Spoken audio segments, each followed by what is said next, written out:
Hello and welcome to this video. Today I'm going to tell you my honest opinion about this Milwaukee hammer drill.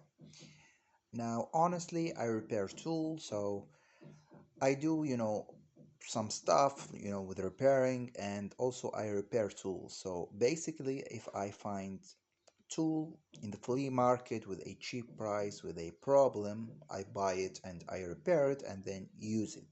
So in this video, you will have um, a full, detail, honest review about this tool because I did open it, I did see the mechanism inside of it, and also I did use it for a quite period of time. So, like I said, first of all, when I did buy this tool, there was a problem which is woggling battery. So there is a no good contact with the battery. So for example, if I start to drill like this, for example, it will work and then off on basically. So you need to just woggle the battery, to keep moving the battery, uh, to make the drill work. And if you slightly move the battery, it will back not working again. Right, so this is the problem with this hammer drill. I did fix it. It's a simple fix. I just put a spring over here on top this connector. Right, I did put a spring. As you can see here, the connector, I did put a spring here to push the connector down. Also, I did put some paper around this where the connector goes, so it will not, back. So it did make the connection good, and the battery stop wobbling, and the drill back working perfectly fine.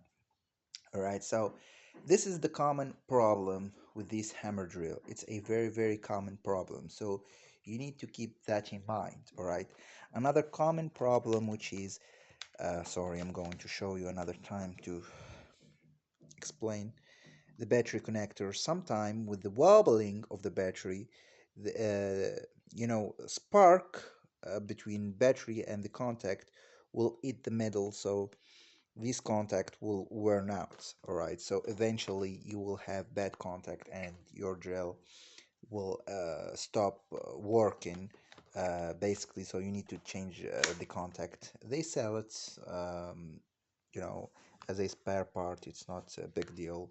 And also, what I do, honestly, I did take the connector part from another tool which is non-repairable.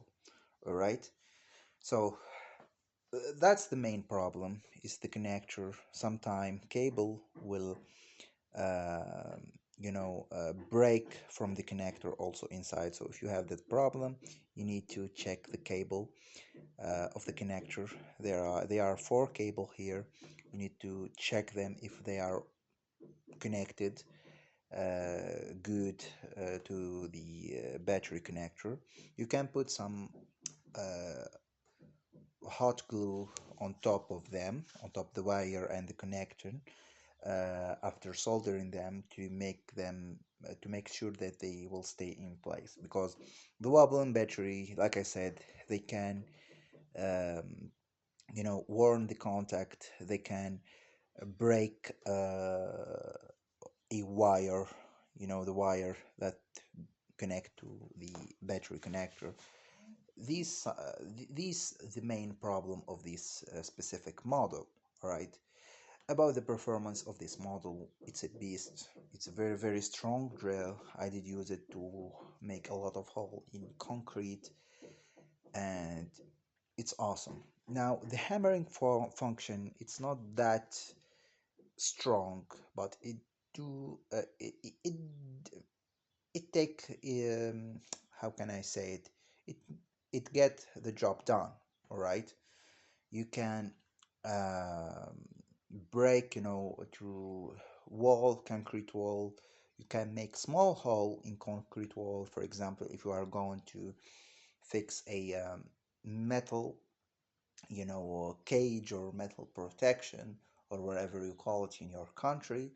So basically, it will work, for hammering small hole in concrete. For drilling, it's a beast. Uh, you can see here the model of it. It's the M18 CHX.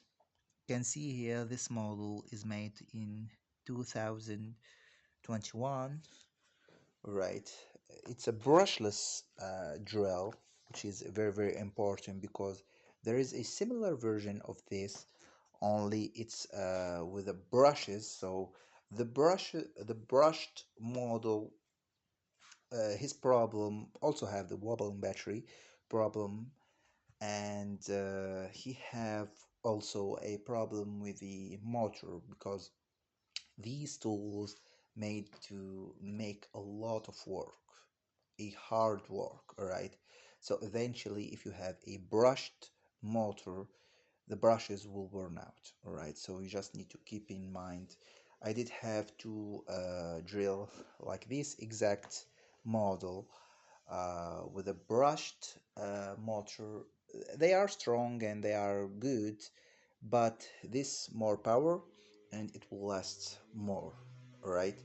The only inconvenient about the brushless tool that if you excess a lot of pressure and they consume a lot of energy from the battery, this can break the board, and the board in Milwaukee, it's not repairable and you cannot replace it. Basically the board will come with the connector and the switch and etc. It will cost you like half of the price of the drill, so better you go to buy a second hand hammer drill from repairing the tool and replacing the board, all right? You can't also replace a Chinese board because they are not compatible with it. uh, there is also another model like this one, but it have the auto stop feature. You will find here auto stop feature. It's a nice feature. It's a little bit bigger model than this, and it's a little bit more powerful in hammering. Drilling, they are identical, but in hammering, it's a little bit more powerful. And like I said, it have the auto stop feature. It's a good feature, but I don't see it's I don't see it like it's something that you really need, because if you find a slightly different price between this model and the model that have auto stop feature, then go and take the auto stop feature. But in reality, the auto stop feature model, it's higher price, it's more expensive than this one, like half, uh, plus you will add plus the half the price, so it's a big difference. So I don't really see I need this feature because I control the drill. It's a nice feature to have, but honestly, if I'm going to drill with this drill, I will keep pressing. If the bit stick in the concrete, well, basically, in automatic, you will release your finger from the switch, so the drill will stop. All right, I don't need to have this feature in the drill, uh, but it's a nice feature to add, but it's not like essential feature, if you know what I am saying. uh, so like, yes, like I said, this is a very, very nice drill. I highly recommend it if you find it in a cheap price. All right, like I said, if you find the problem with this drill, it work and off and on, off and on, especially if you remove the battery, because if the drill work on and off sometime, it could be a board problem. Just verify, try to move the battery, you know push it inside or outside, or wobble it, and see if in a certain position the drill work perfectly fine. Then take it, open it, verify if there is a losing cable, solder it and put some hot glue on top of it. If there is a a wobbling problem, fix the connector, and then you are good to go, especially if you find it in the flea market with a cheap price or a good deal price. All right, if you wobble the battery and move it and the drill sometime work or not, or make a little bit movement here, then avoid it. Probably it's a board problem and you're going to spend a lot, to repair it. If it is extremely cheap, you can take it for a spare part, but if uh, you know with a price like more from $15 or something like that, then no need. Right, so thank you for watching. I hope you like this video. Please give it a thumbs up and share it with your friend. Until next time.